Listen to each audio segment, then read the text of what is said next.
कभी नोटिस किया है? पहले 100 रुपए में ज्यादा चीजें आ जाती थीं।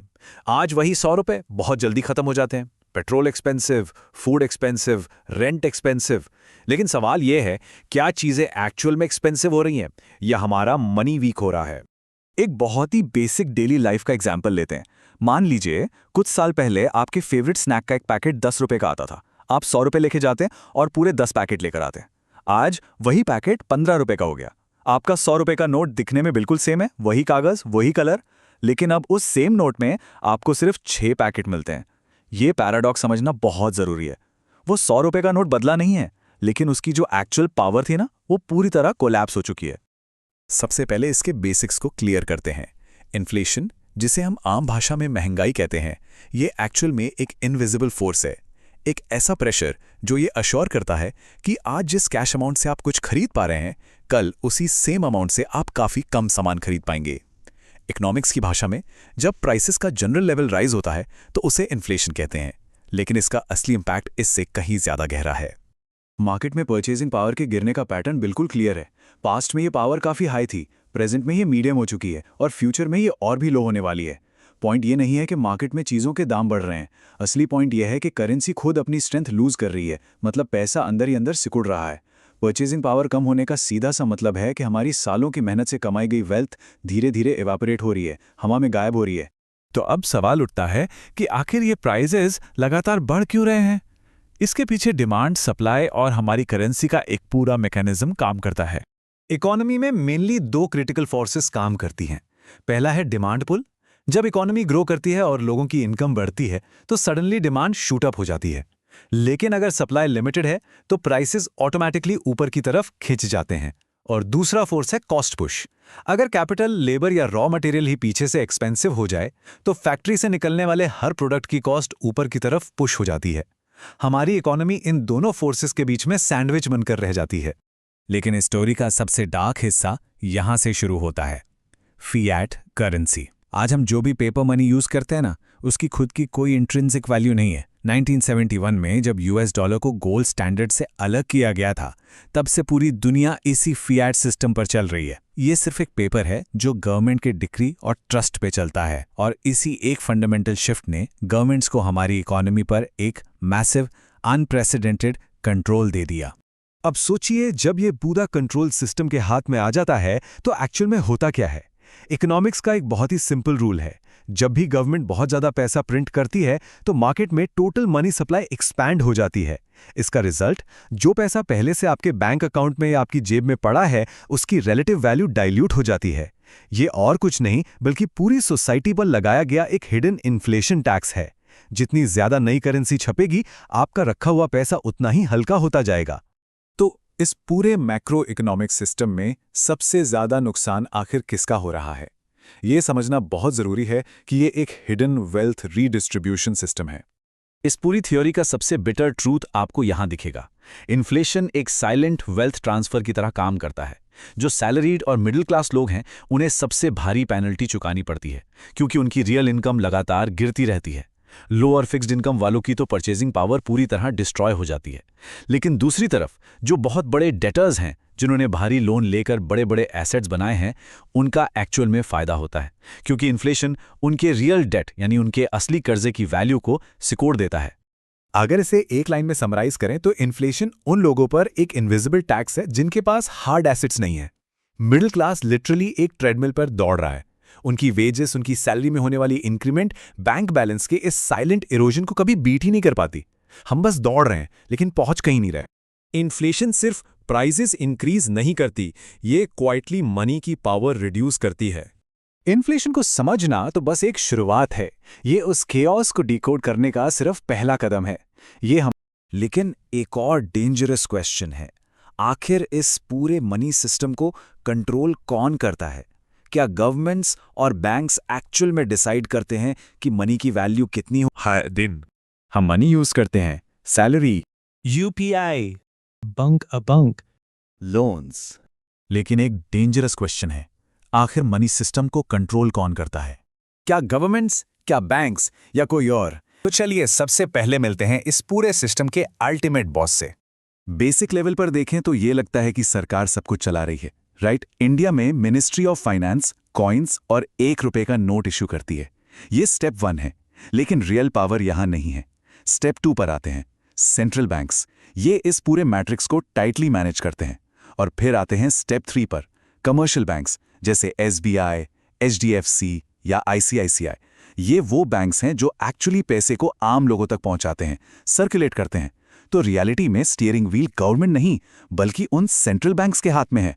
इस कॉम्प्लेक्स सिस्टम को समझने के लिए एक सिंपल सी टंकी का एग्जाम्पल लेते हैं। हमारा रिजर्व बैंक ऑफ इंडिया, यानी देश का सेंट्रल बैंक, जो 1935 में बना था, उसको एक पानी की बहुत बड़ी टैंकी की तरह इमेजिन कीजिए। ये टैंकी लिक्विडिटी को, मतलब इकोनॉमी में कैश के फ्लो को कंट्रोल करती है। सोचिए इकोनॉमी एक खेत है और पैसा उसमें बहने वाला पानी। पानी नहीं होगा तो फसल सूख जाएगी, और अगर हद से ज्यादा पानी आ गया तो बाढ़ आ जाएगी और सब बर्बाद। RBI का एग्जैक्ट काम यही है, इस पानी के वाल्व को परफेक्टली कंट्रोल करना, ताकि खेत हमेशा हरा भरा रहे। और ये वाल्व काम कैसे करता है? जब मार्केट में महंगाई बहुत ज्यादा बढ़ जाती है, तब RBI इन्फ्लेशन से लड़ने के लिए इस वाल्व को टाइट कर देता है। वो इंटरेस्ट रेट्स बढ़ा देते हैं, जिससे इकोनॉमी से पैसा खींचने लगता है। डिमांड अपने आप ठंडी पड़ जाती है। दूसरी तरफ जब इकोनॉमी स्लो होती है, जैसे कोविड का टाइम हुआ था, तो RBI इस वाल्व को लूज कर देता है। इंटरेस्ट रेट्स कम हो जाते हैं, लोन सस्ते मिलते हैं और बिजनेसेस अग्रेसिवली इन्वेस्ट करने लगते हैं। ये एक बहुत ही डेलिकेट बैलेंसिंग एक्ट है जो कॉन्स्टेंटली चल रहा है। लेकिन कहानी यहां खत्म नहीं होती। अब आते हैं उस पार्ट पर जो लिटरली दिमाग घुमा देगा, मनी क्रिएशन का illusion. Commercial banks actually money कैसे बनाते हैं? डे 1, एक आम इंसान अपनी सैलरी बैंक में डिपॉजिट करता है, ये सोचकर कि वॉल्ट में उसका पैसा बिल्कुल सेफ रखा है। डे 2, बैंक उसका बस एक छोटा सा हिस्सा एज अ रिजर्व अपने पास रखता है, जिसे कैश रिजर्व रेशियो कहते हैं। डे 3, बैंक बाकी का सारा पैसा उठाकर किसी और को लोन पर दे देता है। और डे 4, जिसको लोन मिला वो मार्केट में जाकर उस पैसे को खर्च करता है, और वो पैसा घूम फिर कर वापस किसी न किसी बैंक में डिपॉजिट हो जाता है। ये साइकिल रुकती नहीं है। बैंक्स नए नोट्स प्रिंट नहीं कर रहे हैं, वो सिंपली डिजिटल नंबर्स और डेट के थ्रू आर्टिफिशियली पैसा मल्टीप्लाई कर रहे हैं। फॉर एग्जाम्पल, अगर रिजर्व रूल सिर्फ 10% है, तो एक अकेला छोटा सा डिपॉजिट इन साइकिल्स के थ्रू घूम घूम कर पूरी इकोनॉमी में हजारों रुपए का डिजिटल पैसा क्रिएट कर सकता है, literally out of thin air. जब भी नया लोन इशू होता है, इकोनॉमी में नया पैसा पैदा हो जाता है। अब सवाल उठता है, ये पूरा सिस्टम, ये टेक्निकल डिटेल्स आम जिंदगी के लिए क्यों मैटर करती हैं? क्योंकि RBI का वो टैंकी वाला वॉल्व और बैंक्स का ये मल्टीप्लायर इफेक्ट, ये दोनों मिलकर डायरेक्टली डिसाइड करते हैं कि होम लोन की EMIs कितनी जाएंगी।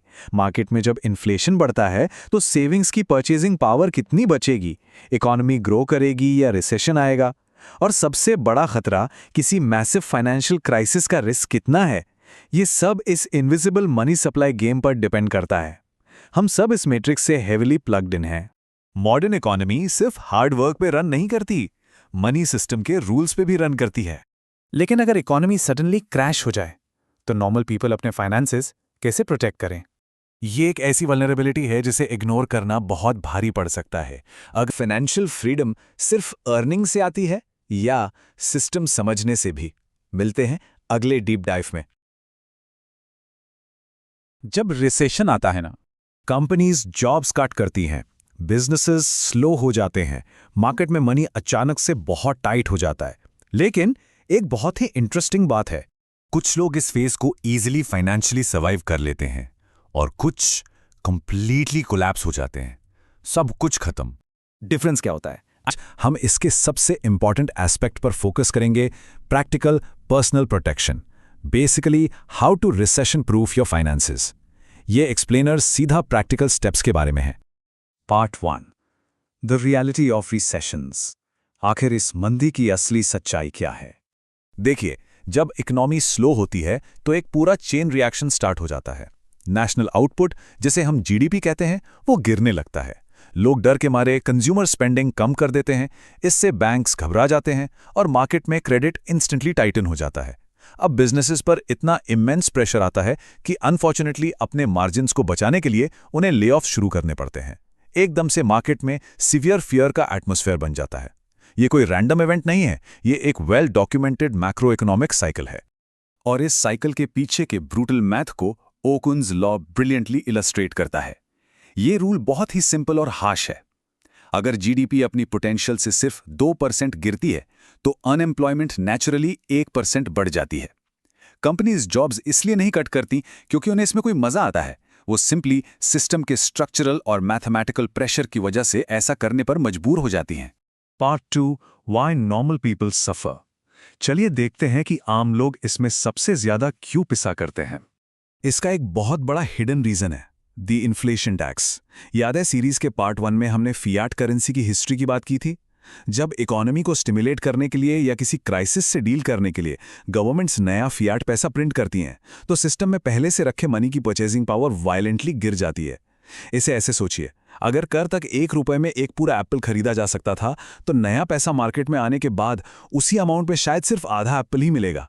ये एक साइलेंट टैक्स है जो लोगों की हार्ड अर्न्ड सेविंग्स की वैल्यू को डीपली इरोड कर देता है। अब इस इन्फ्लेशन टैक्स के बोझ के अलावा आम लोगों की कुछ ऐसी स्ट्रक्चरल वल्नरेबिलिटीज होती हैं जो उन्हें पूरी तरह डिस्ट्रॉय कर देती हैं। फर्स्ट, कोई रियल सेविंग्स या इमरजेंसी फंड का ना होना।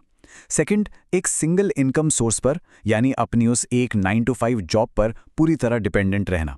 And third, high debt pressure, EMIs और क्रेडिट कार्ड्स का एक्सट्रीम बोझ। जब इकोनॉमी अचानक से हॉल्ट पर आती है ना, तो ये तीनों फैक्टर्स मिलकर एक नॉर्मल इंसान को कंप्लीटली एक्सपोज छोड़ देते हैं। और यहाँ पर बिहेवियरल इकोनॉमिक्स ह्यूमन साइकोलॉजी पर सीधा अटैक करती है। एक कोर कॉन्सेप्ट है लॉस अवर्जन। इंसान नेचुरली अपने गेन से खुश होने से कहीं ज्यादा लॉसेस से डरता है। जब मार्केट क्रैश होता है या जॉब जाने का डर होता है तो लोग पैनिक मोड में आ जाते हैं। वो काफी इरेशनल फाइनेंशियल चॉइसेस लेने लगते हैं, जैसे एक्सट्रीम बॉटम पर आकर डर के मारे अपने सबसे अच्छे इन्वेस्टमेंट्स बेच देना। फियर उन्हें रैशनली एक्ट करने से बिल्कुल पैरालाइज कर देता है। Part 3, building financial resilience. तो अब आते हैं प्रैक्टिकल स्टेप्स पर कि वित्तीय सुरक्षा आखिर बनाएं कैसे। Rule number 1, build a personal contingency fund. बिल्कुल वैसे ही जैसे गवर्नमेंट के पास अनफोर्सीन डिजास्टर्स और इमरजेंसीज के लिए एक कॉन्टिंजेंसी फंड होता है, चाहे वो लिक्विड कैश हो या गोल्ड और सिल्वर के फॉर्म में हार्ड रिजर्व्स हों, ठीक वैसे ही हर हाउसहोल्ड का अपना एक कॉन्टिंजेंसी फंड होना ही चाहिए। ये वो आखिरी सेफ्टी नेट है जिसे सिर्फ और सिर्फ एब्सोल्यूट इमरजेंसी में टच किया जाना चाहिए। ये कोई लग्जरी नहीं, नेसेसिटी है। रूल नंबर 2, अपने फाइनेंसेस को बिल्कुल एक नेशनल बजट की तरह मैनेज करना। अगर किसी देश को अपना डेफिसिट कम करना है तो उसको क्या करना होता है? पहला, कैपिटल इनफ्लोज को बढ़ाना होता है, यानी अपने पर्सनल स्किल्स को कंटिन्यूसली ग्रो करना और मल्टीपल इनकम सोर्सेज का माइंडसेट बिल्ड करना। दूसरा, इंपोर्ट बिल्स को कट करना, यानी जो अननेसेसरी बाहर के लाइफस्टाइल खर्चे हैं उन्हें रिस्ट्रिक्ट करना। और तीसरा, किसी भी नए और अननेसेसरी डेट को पूरी तरह अवॉइड करना। इनफ्लोस को मैक्सिमाइज और आउटफ्लोस को रिस्ट्रिक्ट करना ही एक्चुअली लॉन्ग टर्म थिंकिंग है। Rule number 3, smart defensive investing. जब मार्केट्स में एक्चुअली पैसा लगाया जाता है तो सेक्टर इन्वेस्टिंग सर्वाइव करने का एक बहुत ही पावरफुल टूल बन जाती है। इन सेक्टर्स के बीच का डिफरेंस देखिए। जब मार्केट गिरता है तो टेक और डिस्क्रेशनरी स्पेंडिंग सबसे पहले खत्म होती है, लेकिन कंज्यूमर स्टेपल्स जैसे food products, medicines, daily household goods, इन्हें लोग खरीदना बंद नहीं कर सकते, इकोनॉमी चाहे जितनी भी बुरी क्यों ना हो। इस तरह के डिफेंसिव सेक्टर्स ही एक बढ़ते तूफान में आपके पोर्टफोलियो को स्टेबलाइज करते हैं। और कैपिटल को ब्लाइंडली प्रोटेक्ट नहीं किया जाता। सक्सेसफुल इन्वेस्टर्स इसके लिए स्ट्रिक्ट मैथमेटिकल बेंचमार्क्स यूज करते हैं, जैसे कि द 357 रूल। इस रूल के मुताबिक टोटल कैपिटल का 3% से ज्यादा किसी एक सिंगल पोजीशन पर रिस्क नहीं किया जाता, टोटल 5% सारी ओपन पोजीशंस पर, और किसी भी गिवन टाइम पर एंटायर पोर्टफोलियो का मैक्सिमम 7% ही मार्केट रिस्क पर होता है। मार्केट साइकिल से बचना कोई हवा में तीर चलाने जैसा गेसिंग गेम नहीं है, ये प्रॉपर्ली कैलकुलेटेड रिस्क मैनेजमेंट है। Part 4, the preparation mindset. अब आते हैं उस साइकोलॉजिकल शिफ्ट पर जो सबसे ज्यादा जरूरी है, क्योंकि सच्चाई तो यह है फाइनेंशियल सेफ्टी सिर्फ ज्यादा अर्निंग से नहीं आती, प्रिपरेशन से भी आती है। देखिए, हमारा ह्यूमन ब्रेन इनहेरेंटली ऐसी कॉम्प्लेक्स क्राइसिस और long term macro economic shifts को एक्यूरेटली प्रिडिक्ट करने के लिए वायर्ड है ही नहीं। इसे बिहेवियरल इकोनॉमिक्स में कॉग्निटिव लिमिटेशंस कहते हैं। हम जनरली सिर्फ इमीडिएट इन्फॉर्मेशन को ही प्रोसेस कर पाते हैं, और इसीलिए एक प्रोएक्टिव अप्रोच होना बहुत जरूरी है। जब टाइम्स अच्छे हों, सिर्फ तभी प्रोटेक्टिव सिस्टम्स और डिफेंसेस बिल्ड करना हमारा एकमात्र ट्रू डिफेंस है। एक बार जब रिसेशन एक्चुअली हिट कर देना, तब प्रिपेयर होने का टाइम जा चुका होता है। Part 5, decoding the financial system. चलिए इस सीरीज के सारे डॉट्स को एक साथ कनेक्ट करते हैं। Most people spend their whole life working for money without understanding the